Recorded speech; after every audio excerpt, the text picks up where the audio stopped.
Monsieur Ngolé Ngolé, alors on entend, on vous entend effectivement, oui. Pour écarter finalement Madame, toutes les contestations des résultats de l'élection présidentielle. Est-ce que vous êtes prêt à demander un audit des fichiers, comme on a appelé de ses voeux l'avocat Djemal Taleb, donc représentant d'Issa Chiroma, donc ici sur notre antenne?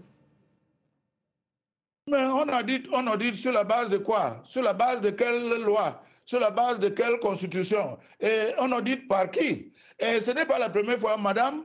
Je vous rappelle, c'est un professeur de Sciences Po, le professeur Elvis Ngolé Ngolé, qui vous parle. Ce n'est pas un militant d'un parti politique qui vous parle.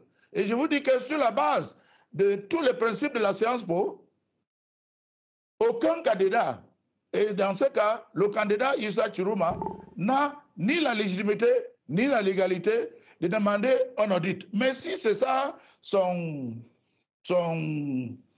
option, il est libre de le faire. Mais je dis, un audit n'a pas n'est pas justifié. Alors, on vous entend, pour vous, un audit, ça n'a pas de sens. Ou constitutionnel au Cameroun. On vous entend, pour vous, un audit, ça n'a pas de sens. Mais est-ce que vous invitez le Conseil constitutionnel, Monsieur Ngolé Ngolé? Monsieur Ngolé Ngolé, il faut aussi que je puisse poser mes questions. Est-ce que vous m'entendez? Estime qu'il est dans son droit, mais sur la base de la Constitution et des lois camerounaises, mais il est libre d'avoir cette posture, mais en ce qui nous concerne, la majorité de 2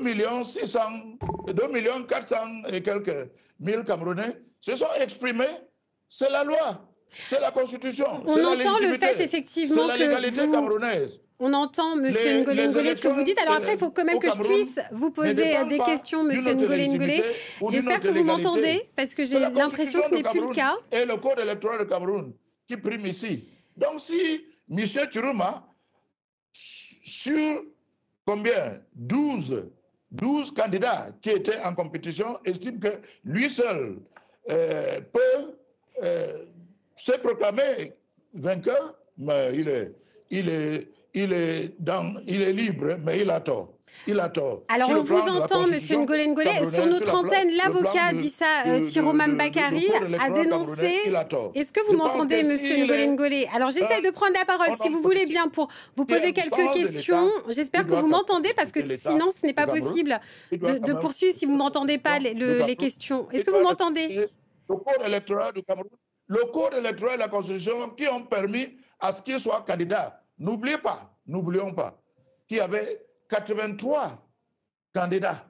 Et ces 83 candidats ont été réduits par l'ECAM et le Alors, Monsieur Ngolé Ngolé, l'idée c'est qu'on puisse échanger ensemble. Donc, si vous ne m'entendez pas, ça va être compliqué de vous poser des questions et qu'on puisse progresser dans cet entretien. Est-ce que vous m'entendez, Monsieur Ngolé Ngolé, que je puisse vous poser une question? C'est-à-dire que on ne peut pas être une chose à la fois et une autre chose autrement. Non, ce n'est pas possible.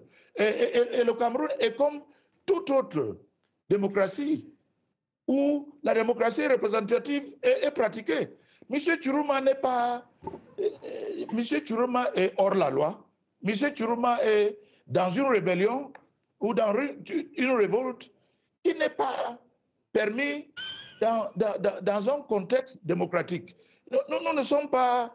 Le Cameroun est comme toute autre démocratie représentative. Donc M. Chiroma ne peut pas faire comme si tout dépend de lui. M. Chiroma n'est pas la loi. M. Chiroma n'est pas au-dessus de la Constitution, ni au-dessus de la loi. Et il n'était pas le seul candidat. Il y avait 12 candidats. Pourquoi c'est M. Chiroma tout seul qui se comporte ainsi hors la loi? Et d'ailleurs, c'est même Chiroma, il y a quelques mois, défendait la même constitution, la même légalité, la même légitimité que je défends à l'heure actuelle. Pourquoi est-ce qu'on doit accepter une rébellion contre la République, une rébellion contre les valeurs de la République, une rébellion contre la majorité contre la volonté collective des Camerounais. On ne doit pas accepter. Nous ne sommes pas en révolution et on ne peut pas être démocrate et en même temps révolutionnaire. Monsieur Ngolé Ngolé, je vous remercie. Alors, j'ai l'impression que vous ne m'entendez pas, mais je vous remercie d'avoir pris la parole sur France 24 cet après-midi. Merci à vous d'avoir été l'invité d'Autour du Monde cet après-midi. Les Camerounais, que Dieu vous garde. Moi, je ne suis plus là-dedans, ça me dépasse.